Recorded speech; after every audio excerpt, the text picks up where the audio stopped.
Hi friends, welcome to my YouTube channel. ഇന്ന് ഞാൻ easy ആയിട്ട് എങ്ങനെ മുട്ടക്കറി ഉണ്ടാക്കാമെന്നതിനെക്കുറിച്ചാണ് പറയണത്. ഇത് നമ്മൾ ചട്ടി അടുപ്പിൽ വെച്ചിട്ട് അതിലേക്ക് എണ്ണ ഒഴിച്ച് അതിലേക്ക് ചെറിയ ഉള്ളി, വലിയ ഉള്ളി, അതുപോലെ പച്ചമുളക് എല്ലാം കീറിയിട്ടിട്ട് നന്നായി വഴറ്റണം. അതിൻ്റെ ഇടയ്ക്ക് മുട്ട നമുക്ക് ഉപയോഗിച്ച് വയ്ക്കാം. ഇത് നന്നായി വഴന്നു കഴിഞ്ഞാൽ അതിലേക്ക് തക്കാളി ഇട്ട് നന്നായി വഴറ്റണം. അതിലേക്ക് നന്നായി വഴന്നു കഴിഞ്ഞാൽ മല്ലിപ്പൊടി, മുളക് പൊടി, ചിക്കൻ മസാലപ്പൊടി, മഞ്ഞൾപ്പൊടി, അതുപോലെ കുരുമുളക് പൊടി ഇതെല്ലാം ഇട്ട് നന്നായി വഴറ്റണം.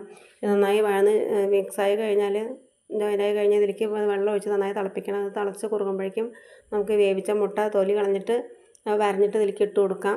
ഇത് നന്നായി തിളച്ച് കഴിഞ്ഞാൽ ഇതിലേക്ക് നാളികേരം അരച്ച് വെച്ചത് ചേർത്ത് കൊടുക്കണം. കുറച്ച് തിക്കായിട്ട് വേണം ഈ കറി വെക്കാനായിട്ട്. ഇത് ഈ തേങ്ങ അരച്ചൊഴിച്ച് നന്നായിട്ട് ഒന്ന് മിക്സായി കഴിഞ്ഞാൽ അത് വാങ്ങി വയ്ക്കുക. ഇതിലേക്ക് കറിവേപ്പിലയും അതുപോലെ മല്ലിയില ഇട്ട് കൊടുക്കാം. ഇന്നത്തെ ഈ മുട്ടക്കറിയിലേക്ക് ഞങ്ങൾ ചപ്പാത്തിയാണ് ഉണ്ടാക്കിയിട്ടുള്ളത്.